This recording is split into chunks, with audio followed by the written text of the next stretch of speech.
हरिओम। पूज्य गुरुवर के चरणों में कोटि कोटि नमन। गीता भवन में उपस्थित सभी प्रभु भक्तों को अत्यंत भक्ति भाव से नमस्कार नमस्कार। भगवान कहते हैं, ज्ञानी को दुनिया में कोई नहीं जीत सकता, ज्ञानी सबको जीतेगा। अपनी लाइफ में रहो, दूसरे की लाइफ में क्यों जाते हो? ये गरीब है, ये बेकार है, ये झूठ बोलती है, सुंदर नहीं है। दया धर्म का मोल है क्या, नर का कोई मोल नहीं? आज तक ना जाने हमने कितनों को समझाया, बच्चों को, हस्बैंड को, वाइफ को, रिश्तेदारों को, पर क्या कोई समझा? पहले अपनी रहनी बनाओ, फिर कहनी करो। कब तक गटर खोलते रहोगे? कब तक शिकायत करोगे? एग्ज़ाम में बैठे हो और बोलते रहोगे, कैसा क्वेश्चन आ गया, कैसा क्वेश्चन आ गया, तो क्या होगा? फेल होंगे। यदि समझदारी से क्वेश्चन को सॉल्व करोगे तो शायद मार्क्स मिल जाएं। हमने ही माया फैलाई है, कभी बेटा चाहिए, कभी पैसा चाहिए, कभी बड़ा मकान चाहिए, कभी बहू चाहिए। अब हमें ही समेटना है। आज ही अपने को सच्चा भक्त बना लो। आज शरीर साथ है, प्रकृति सुलभ है, कल तेरी हो या ना हो। गुरु गोविंद है, गुरु की बातों पर जो चले ही नहीं, बल्कि मर मिटे तो 84 लाख उसकी कटे। ऋषि मुनियों की ज़रूरत ही कितनी होती है, 2 रोटी और 2 लंगोटी। जिज्ञासु संग्रहण नहीं करता। कोई तुम्हारा खाए तो समझो किसी जन्म में तुमने खाया होगा। एक ने ईंट रोड़े से महल बनाया और एक ने सबके दिलों में महल बनाया। उसी की कुटिया में सब आकर एक तारा बजाने लगे और महल सूना रहा। मैं मेरा दुख का कारण है, तू तेरा सुख का कारण है। पुरानी दीवार पर पेंट मारोगे तो साफ हो जाएगी। इसी तरह अपनी मैल पर गुरु ज्ञान का ब्रश मारो, एकदम साफ सुंदर बन जाओगे। गलती से भी नेगेटिव न बोलो, कमज़ोर होते जाओगे। हमेशा पॉजिटिव बोलो। बात नहीं भी बनी तो कोई नहीं, भगवान से हेल्प मांगो। सारा दिन है ही भगवान रटो तो हमेशा खुश रहोगे। कमियां अपने में ढूंढो, दूसरों में नहीं। एक राजा को जब पता चला कि मेरे राज्य में एक ऐसा व्यक्ति है जिसका मुंह देखने से दिन भर भोजन नहीं मिलता, तो सच्चाई जानने की इच्छा से उस व्यक्ति को राजा ने अपने साथ सुलाया। दूसरे दिन राजा की व्यस्तता ऐसी बढ़ी कि राजा शाम तक भोजन नहीं कर सका। इस बात से क्रुद्ध होकर राजा ने उसे तत्काल फांसी की सज़ा का ऐलान कर दिया। आखिरी इच्छा के अंतर्गत उस व्यक्ति ने कहा, राजन, मेरा मुंह देखने से तो आपको शाम तक भोजन नहीं मिला, किंतु आपका मुख देखने से मुझे मौत मिलने वाली है। इतना सुनते ही राजा को संत वाणी याद आ गई, बुरो जो देखन मैं चलियो, बुरा न मिलियो कोई। जो दिल ढूंढियो आप नो, मुस्सा बुरो न कोई। भगवान कहते हैं, बस तुम अपने ज्ञान में तृप्त रहो, बाकी ABCD सब चीज़ें जाने वाली हैं। सारा दिन खाने पीने भोगने में अपना जीवन गंवाना नहीं। भगवान ने इतना सुंदर जीवन दिया है, उसकी वैल्यू करो, महिमा करो, सब परमपिता परमात्मा पर छोड़ दो। एक बार सतगुरु से किसी ने प्रार्थना की कि मेरे घर में हर वक्त कलेश रहता है, अपनी दया करो सतगुरु जी। सतगुरु जी ने कहा, आप सिमरन भजन करो, मालिक जरूर मेहर करेगा।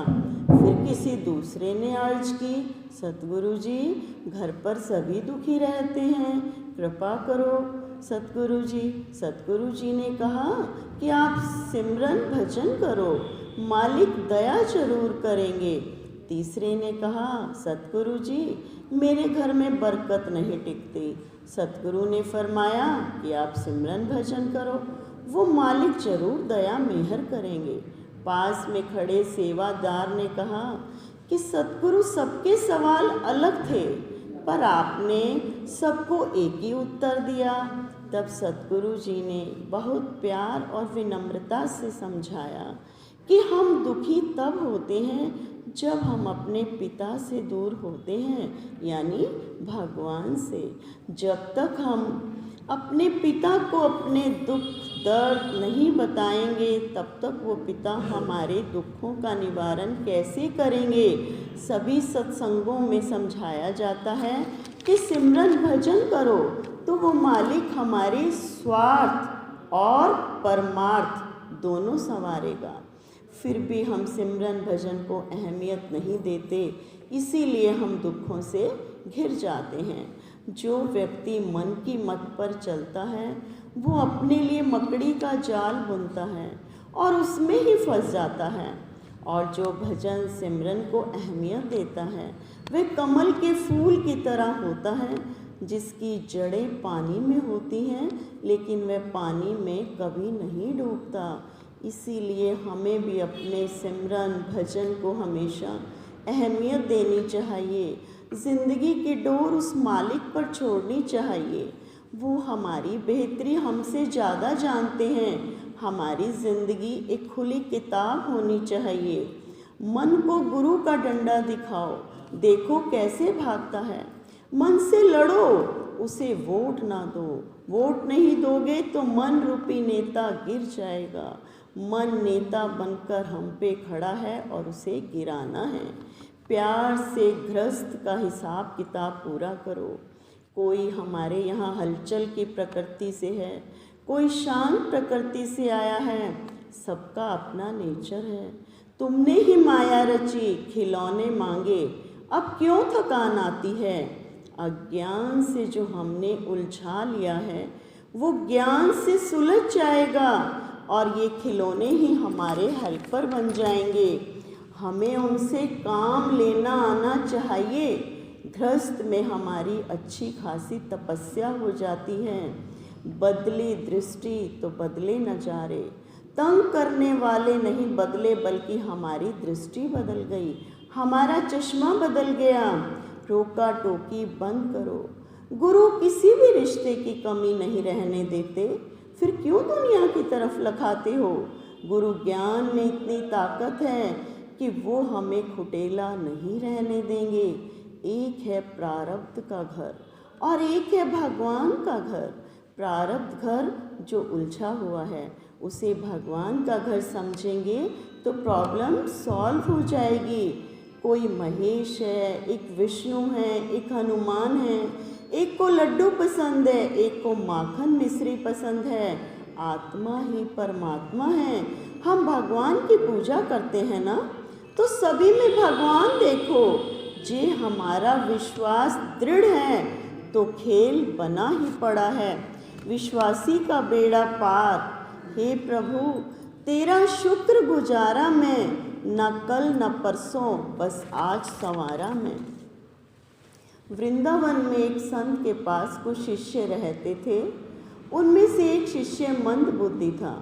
एक बार गुरुदेव ने सभी शिष्यों को अपने करीब बुलाया और सबको एक मास के लिए ब्रिज में अलग अलग स्थान पर रहने की आज्ञा दी और उस मंद बुद्धि बालक को बरसाने में जाकर रहने को कहा। मंद बुद्धि ने बाबा से पूछा, बाबा मेरे रहने खाने की व्यवस्था वहाँ कौन करेगा। बाबा ने हंसकर कह दिया, राधा रानी। कुछ दिनों बाद एक एक करके सब बालक लौट आए, पर वो मंद बुद्धि बालक नहीं आया। बालक के न आने पर बाबा को चिंता हुई कि 2 मास हो गए मंद बुद्धि बालक नहीं आया, जाकर देखना चाहिए। बाबा अपने शिष्य की सुध लेने बरसाने आ गए। बाबा ने देखा एक सुंदर कुटिया के बाहर एक सुंदर बालक बहुत ही सुंदर भजन कर रहा है। बाबा ने सोचा क्यों ना इन्हीं से पूछा जाए। बाबा जैसे ही उनके करीब गए वो उठकर बाबा के चरणों में गिर गया और बोला, आप आ गए गुरुदेव। बाबा ने पूछा, ये सब कैसे हुआ, तो ठीक कैसे हो गया? शिष्य बोला, बाबा आप ही के कहने से किशोरी जी ने मेरे रहने खाने पीने की व्यवस्था की और मुझे ठीक कर भजन करना भी सिखाया। बाबा अपने शिष्य पर बरसती किशोरी जी की कृपा को देखकर खूब प्रसन्न हुए और मन ही मन सोचने लगे, मेरे कारण मेरी किशोरी जी को कितना कष्ट हुआ। उन्होंने मेरे शिष्य पर अपनी सारी कृपा उड़ेल दी। इसीलिए कहते हैं, गुरु की बात को गिरधारी भी नहीं टाल सकते। गुरु भगवान के अनंत अनंत शुक्राने, धन्यवाद।